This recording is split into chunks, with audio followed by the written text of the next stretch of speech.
Last time we stepped into an ancient monastery in Tibet, where a forbidden love stirred the heart of a young monk and opened the doorway to deeper truths. But that memory was only the beginning. In this note, we meet the rest of the story. The emotions resurfaced 6 months later, gently revealing a peaceful ending and the quiet wisdom hidden within that love.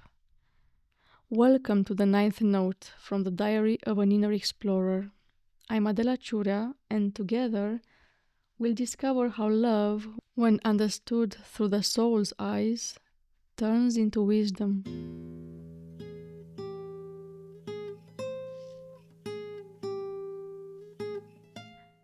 The 1st of December 2016. It's been a few days that I was feeling a heaviness like a cloud on my heart chakra, and I was coughing a lot. During relaxation, to go into hypnosis, I was coughing as if I was going to throw my lungs out. Tibet, 33 years old. I was there in the mountains, like in the previous session, which was made this spring. I feel sadness, like a sting in my chest. I feel despair and disappointment in my chest, and love diffusing through my whole body. You can do better, but that one is blocking you. And this is a thought about her and another guy. I feel helplessness because I can't help her. It's not my job to help her. You can't push somebody else to see the light.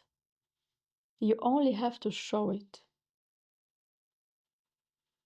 I wanted to protect myself from love, from falling in love, because here people lose themselves because of love. I didn't manifest my love in what I was able to do with my heart. I feel loneliness in my lungs. I'm dressed in blue because I'm not wearing monastery clothes anymore. I've exiled myself. Going back as we were children, I'm 5 years old in the monastery with other children. There is so peaceful all around and also through my whole body. We are playing. There is a monk coming through the gate. It's a very important monk for the monastery. It's a Rinpoche actually. I see him going up the stairs. We all froze and we are watching him. We sneak behind him afterwards in a big hall of prayers where all the monks are being gathered. That's when the wish to be like them arises in me, to learn, to understand, to remember things. Is that when I wanted to become a monk? 7, 8 years old, I was learning mantras, prayers. We are about 10 children in a room. I'm looking at my friend in front of me and we are laughing. We are still pranksters and in the mood for fun. I see also us running in the kitchen, playing. 15 years old, when she came to the monastery.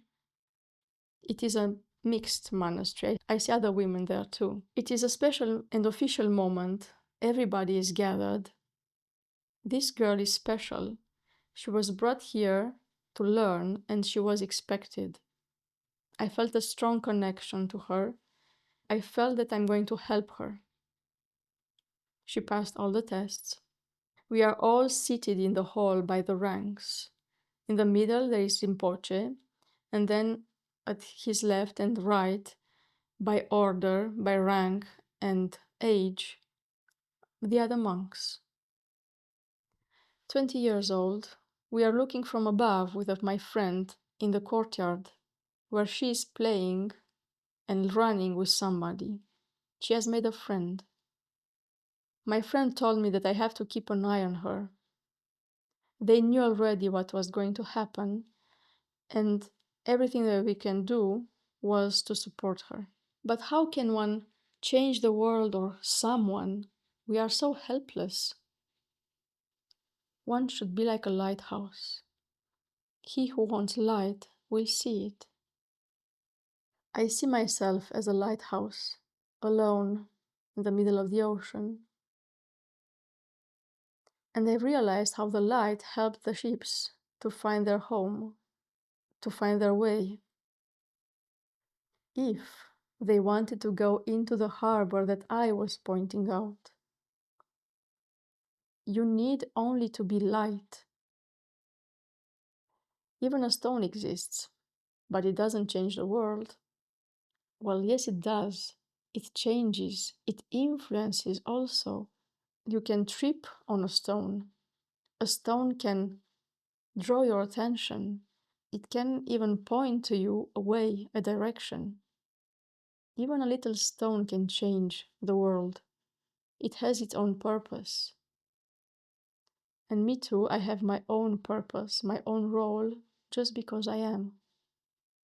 We are giving her energy just because we were there. My friend Monk and the Rinpoche, they knew what was going to happen with that boy she befriended. We can't forbid her to develop and do whatever she wants. We can only sustain her with all our love. Now I feel fear of love in my legs, fear of losing my head. That's why I don't want to manifest love. I make like a shield on my heart, not to suffer, not to feel love, and not to remain here, down on earth. You can't judge someone just because she loves somebody or some other type of person that doesn't go into your standards. Okay, I'm sorry that I've judged you for loving him. Now I'm worried, I feel it in my back, in my shoulder blade, and helplessness in my throat. I can't do more. My lungs are filled with loneliness. Now the big truths are coming back again. The ships go into the harbor because you light their way. They don't have to stop next to you. Loneliness is just an illusion. You do your role, you have just to be light. I do my role, I just have to be light. There is nothing I can do otherwise. It's not my business, I don't have to worry. What happens simply happens. I'm seeing myself like a really tall lighthouse, with all the ships and the earth becoming smaller and smaller, becoming part of me. I was with my forehead in the stars, and everything was me, and I was everything. 32 years old, in the hall with the monks and Rinpoche, we knew that we lost her, and we are very sad. You can't help more than it is allowed to. There's a pain in my shoulder blade, helplessness, betrayal. She betrayed. You've betrayed us. We all had so many hopes in you. She made a mistake. That's how it was meant to happen. I feel disappointment.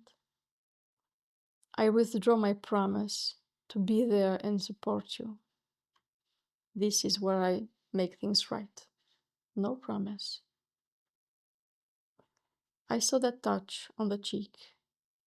Now I understand you. It's okay. It is my fault, because one cannot be betrayed.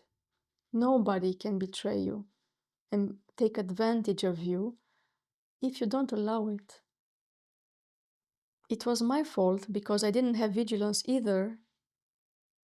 I had too much trust because I loved her. The solution is to focus on ourselves in order to go upwards. Before my death, I'm skinny, around 60 years old. I'm by the entrance of a cave with a snowy mountain in front of me. I'm very thin, just skin and bones, with worn out grey clothes. I'm in a meditation position, and my consciousness wanders in the snow blown by the wind on the mountain crest. I want to be as the mountain, to be peace. I've gathered my energy towards my heart, and then I projected it voluntarily upwards, towards the crown of the head. I saw myself from above, and then I went through the mountain, and I was over the mountain. The end message was one has to be pure as a crystal to go upwards, to diffuse light and spread it in colors so the others can see it better. You need one crystal as to see better the light of the sun so that it draws your attention. Thousands and thousands of rainbows that remind you that the sun is there, because we tend to forget it.